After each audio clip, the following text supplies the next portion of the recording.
दुखायले ते दवाखाना पण बंद झाला असेल ना. कसं काय करावं की काय नाही. दवाखान्यात जायचं होतं, ह्या कामानं काही सुधारलं नाही काय मला. इतकं काम आहे, काय करावं आणि काय नाही. निकी चल बरं दवाखान्यात मला घेऊन वागा. पोरगं बी कुठं जाऊन बसलं की नाही काय नाही. काय करावं आणि काय नाही. कुठे गेला का आमचा निखिल? अश्विनी ताई, सासू कुठे गेला तू? लयच गर्दा करतात बघा. अहो त्या गेल्या मुंबईला. बाबा मजा आहे मग तुमची आता. सासूबाई काय नाही मस्त मज्जा करत असता तुम्ही तर आता. कशाची मजा? मला तर करमच नाही घरामध्ये नुसतं मान जणू काय कोणी नसल्याने झालंय. आमच्या सासूबाईचा घरात सगळं आसमे मिठीच असते त्यांची. पण गेल्या तर कर म्हणायचं बघा कवा येतात की कवा नाही. त्यांना तर काही यादी ती का नाही काय माहित, जाऊन बसल्यात तिकडे. बाई मला तर वाटलं मज्जाच करतात काय की. हो मज्जा, कशाची मज्जा? सासूबाई सगळं आमचं गबाळ घेऊन गेल्या. कशाची मजा आली? त्यांच्या हातात सगळं आहे. बर बर. काम झालंय आता 12 वाजले असतील. आता काम झालंय माझं. जाऊन झोपतेच जराशी आता. पण काही नाही, शेताला पण जायचंय आणखी लय ऊन झालंय. जाते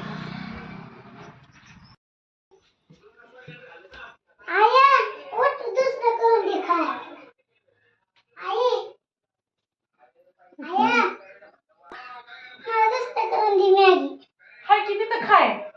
सकाळच हाय जेवायला. काय द्यायचंय आता? माय वागा मी आताच काम करून झोपले किरण.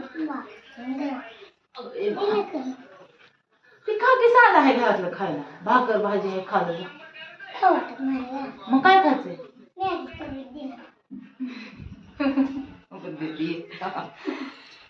बरं झालं माय काम नव्हतं मला, ते काम करायला लागेल. कुठे गेलती माय तू?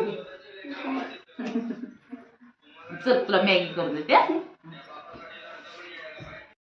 बघा जा तुला मॅगी बनवली खा.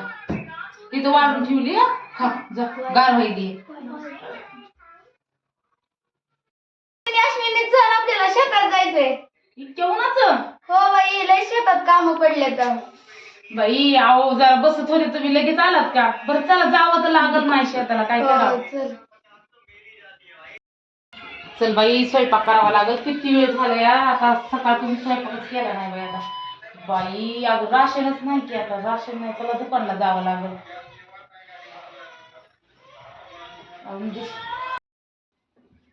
अश्विनी ताई कुठे चाललात तुम्ही?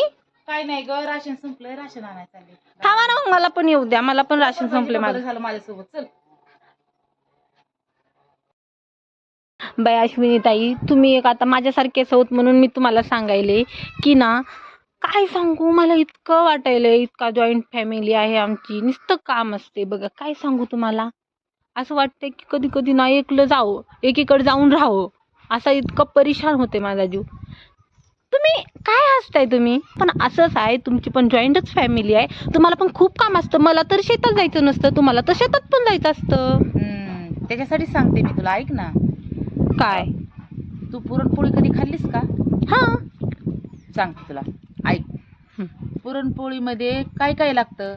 त्याच्यामध्ये डाळ लागते, त्याच्यामध्ये पीठ लागतं, त्याच्यामध्ये विलायची बडीशोप लागते, साखर लागते. ऐक, आणि सगळं मिळून आपण एकत्र करतो. त्यावेळेस त्याच्यामध्ये दूध तूप टाकून ती खाण्याची मजा वेगळीच असते. कशी लागते? खूप छान लागते. हा पण हे सगळं मिळून खाण्याची चव वेगळीच असते. आणि हे तसंच ग, त्याच्यामध्ये साखर जर नाही टाकली समज, पुरणपोळी छान लागेल? किंवा विलायचीच नको टाकू त्याच्यामध्ये, थोडीशीच विलायची असते ना, तीच नको टाकू. बघ त्याला टेस्ट येईल का? नाही. बरं तेच सांगते तुला की तसेच कुणाचा साखरेसारखा स्वभाव असतो, कुणाचा विलायचीसारखा असतो, कुणाचा पिठासारखा असतो, तर कुणाचा डाळीसारखा असतो.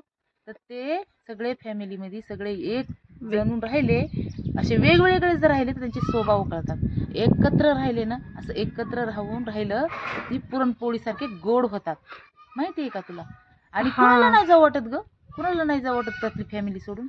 पर तुला सांगते मी कधीच खुश नाही राहणार. इतकं लांब जर गेले ना मी समज, त्यांच्यासोबत राहून आपल्याला समज कंटाळा येतो कामाचा, कशाचा, ह्याचा त्याचा. पण जेवढी फॅमिलीमध्ये खुशी असती ना, तेवढी बाहेर नसती बघ.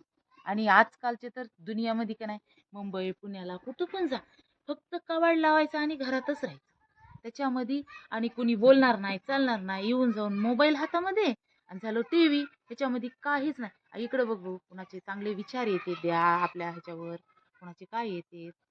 हा नाही करणार. हम्म. मी ना चांगलं राहणार सगळ्यांसोबत, कामाचं टेन्शन घेणार नाही, काही नाही. हम्म.